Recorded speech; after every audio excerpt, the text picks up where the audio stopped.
मानसी नाम की एक लड़की गांव से दूर दिल्ली शहर में अपनी इंजीनियरिंग की पढ़ाई करने के लिए आई थी। वो दिल्ली के एक छोटी सी कॉलोनी में एक किराए के घर में रहती थी, क्योंकि उसके पास इतने पैसे नहीं थे कि वो हॉस्टल का रेंट दे सके। मानसी के माता पिता मजदूरी करके बड़ी मुश्किल से उसको पैसे भेजा करते थे, लेकिन उन पैसों से भी मानसी का ज्यादा कुछ गुजारा नहीं हो पाता था। तभी एक दिन, आज मुझे फिर से खाली पेट कॉलेज जाना होगा।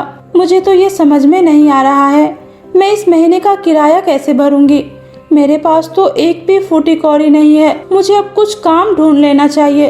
वैसे भी माँ पिताजी कब तक मुझे ऐसे ही पैसे भेजते रहेंगे। तभी एक दिन मानसी के पास उसकी माँ का फोन आता है। इस बार बारिश ज्यादा होने की वजह से उसका घर पूरी तरह से टूट गया था, जिसकी वजह से उसके माँ बाप के पास बिल्कुल भी पैसे नहीं थे कि वे अपने घर की मरम्मत करवा सके।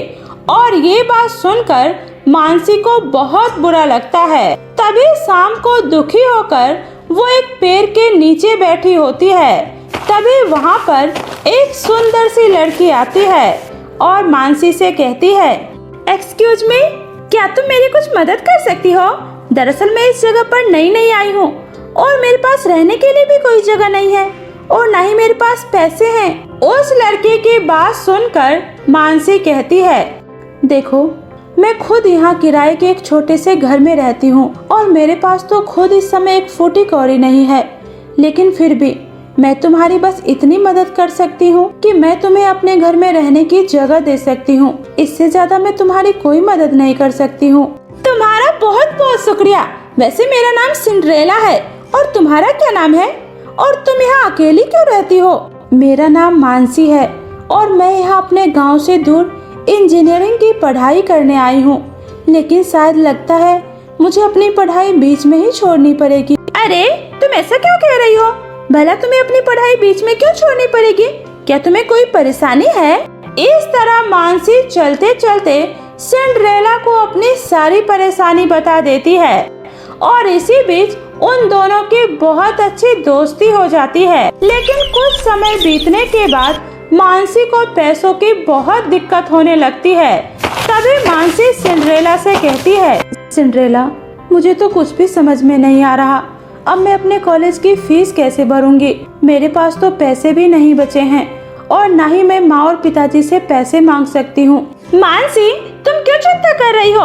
वैसे भी तुम इतनी पढ़ी लिखी हो तो तुम कोई काम क्यों नहीं कर लेती? वैसे भी अगर तुम्हें अपने सपनों को पूरा करना है तो तुम्हें खुद मेहनत तो करनी ही होगी। लेकिन यार, मैं क्या काम करूँ? मेरे पास तो अभी डिग्री भी नहीं है कि मुझे किसी कंपनी में प्राइवेट जॉब भी मिल जाए। अरे अगर तुम जॉब नहीं कर सकती तो तुम अपना खुद का कोई काम शुरू कर लो। वैसे भी तुमने मुझे बताया था तुम्हें पार्लर का बहुत अच्छा काम आता है, तो तुम खुद का अपना एक पार्लर शुरू कर लो।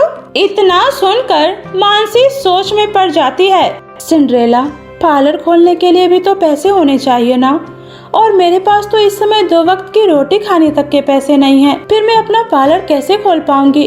अरे उसकी चिंता तुम मत करो, तुम बस अपने कॉलेज जाओ, बाकी का सब मैं देख लूंगी। सिंड्रेला की बात सुनकर मानसी अपने कॉलेज चली जाती है। लेकिन जब शाम को वो वापस आती है तो देखती है उसके घर के पास एक बहुत ही सुंदर सा पार्लर खुला हुआ है, जिसे देखकर वो बहुत ज्यादा हैरान हो जाती है। अरे क्या हुआ मानसी, तुम इतना हैरान क्यों हो रही हो? ये ब्यूटी पार्लर तुम्हारा है, इसलिए आज से इस ब्यूटी पार्लर को तुम ही चलाओगी। सिंड्रेला की बात सुनकर मानसी हैरान होकर कहती है, ये तुम क्या कह रही हो? मेरा ब्यूटी पार्लर? लेकिन ये कैसे हो सकता है और तुम्हारे पास इतने पैसे कहाँ से आए? मानसी की बात सुनकर सिंड्रेला मुस्कुराते हुए अपने असली परी रूप में आ जाती है, जिसे देखकर मानसी बहुत हैरान रह जाती है। घबराओ मत मानसी, मैं एक परी हूँ और मैं यहाँ बस तुम्हारी मदद करने आई थी। लेकिन उससे पहले मैं तुम्हारी परीक्षा लेना चाहती थी, जिसमें तुम पूरी तरह से पास हो चुकी हो। सच में तुम्हारे पास कुछ न होने के बावजूद भी तुमने मेरी कितनी मदद की और मुझसे कभी कुछ नहीं मांगा। इसलिए आज मैं भी तुम्हारी एक छोटी सी मदद कर रही हूँ। अब इस पार्लर के जरिए तुम अपनी पढ़ाई भी पूरी कर लोगी और अपने माता पिता को एक अच्छी जिंदगी भी दे पाओगी। आपका बहुत बहुत शुक्रिया सिंड्रेला परी। मैंने कभी नहीं सोचा था मुझे आप जैसी दोस्त मिलेंगी। मानसी की बात सुनकर सिंड्रेला कहती है, मानसी, मैं भी तुम्हारी जैसी दोस्त को पाकर बहुत खुश हूँ, लेकिन मुझे अभी यहाँ से जाना होगा। तुम्हें कभी भी मेरी जरूरत पड़े तो बस मुझे याद कर लेना। मैं तुम्हारी मदद करने के लिए हमेशा तैयार रहूंगी। इतना कहकर सिंड्रेला परी वहाँ से चली जाती है। वहीं मानसी भी खुशी खुशी अपना पार्लर चलाने लगती है और कुछ ही दिनों में मानसी का पार्लर बहुत अच्छा चलने लगता है, जिसकी वजह से मानसी की अच्छी खासी कमाई भी होने लगती है और वो अपने कॉलेज की फीस भी टाइम पर भर पाती है। लेकिन वहीं पड़ोस में रह रही कलावती नाम की एक औरत, जो खुद भी एक पार्लर चलाया करती थी, वो मानसी से बहुत ज्यादा जलने लगती है और कहती है, जब से इस मानसी की बच्ची ने अपना पार्लर खोला है तब से मेरा काम पूरी तरह से बंद हो गया है। जो कस्टमर मेरे यहाँ आया करते थे अब वो सारे उस मानसी के पार्लर में जा रहे हैं और अगर ऐसा ही चलता रहा तो मुझे कुछ ही दिनों में अपना पार्लर बंद करना पड़ेगा और मैं ऐसा नहीं होने दूंगी। इतना कहकर कलावती एक दिन मानसी के पार्लर में जाकर उसके मेकअप किट में कुछ केमिकल वाले प्रोडक्ट मिला देती है, जिससे कि कस्टमर के चेहरे पर लगाते ही उसके चेहरे जलने लगते हैं और सभी कस्टमर मानसी के पार्लर को बंद करने की डिमांड करने लगते हैं।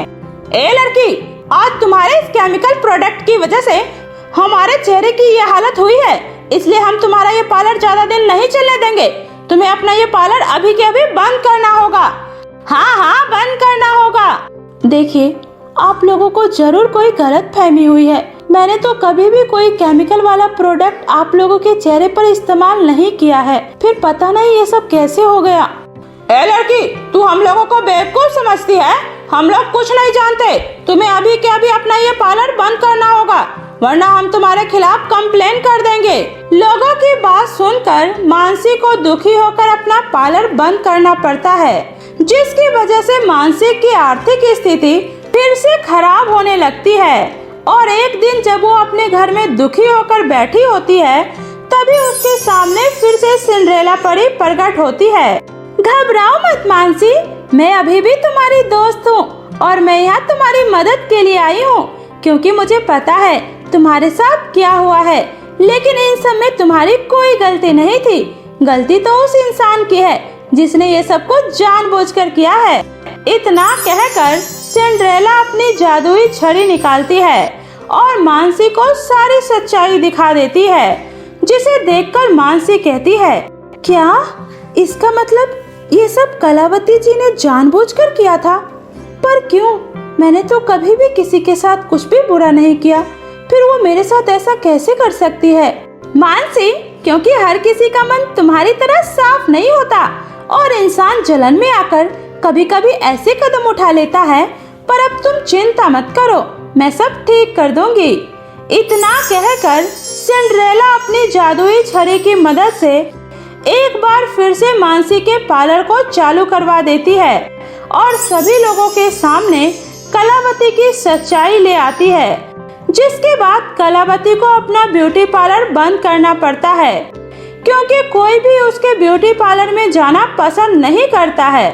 वहीं मानसी का पार्लर एक बार फिर से पहले की तरह चलने लगता है और दूसरी तरफ मानसी अपने कॉलेज में भी टॉप करती है, जिसकी वजह से उसका नाम अखबारों में भी छपता है। सिंड्रेला परी, मुझे तो अभी भी अपनी आंखों पर विश्वास नहीं हो रहा है कि मैंने अपने पूरे कॉलेज में टॉप किया है और मुझे कॉलेज की तरफ से स्कॉलरशिप भी मिला है।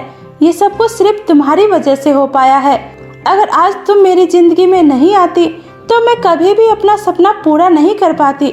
सच में तुम मेरी सबसे अच्छी दोस्त हो, जो हर बुरे वक्त में मेरे साथ रहती हो। नहीं मानसी, ये सब कुछ तुम्हारी मेहनत और ईमानदारी की वजह से हुआ है और आज तुमने जो भी कुछ पाया है वो सब तुमने अपनी मेहनत से पाया है, इसलिए मैं तुम्हारे लिए बहुत खुश हूँ। इसी तरह मानसी को गले लगाकर सिंड्रेला परी वापस परीलोक चली जाती है। कुछ ही दिनों में मानसी की एक बहुत अच्छी कंपनी में जॉब लग जाती है, जिसके बाद मानसी अपना खुद का घर लेकर अपने माता पिता को दिल्ली बुलाकर उनके साथ हंसी खुशी अपनी जिंदगी बिताने लगती है और साथ ही अपने ब्यूटी पार्लर में कई गरीब लड़कियों को नौकरी भी देती है, जिससे उनकी आर्थिक तौर पर बहुत मदद होती है।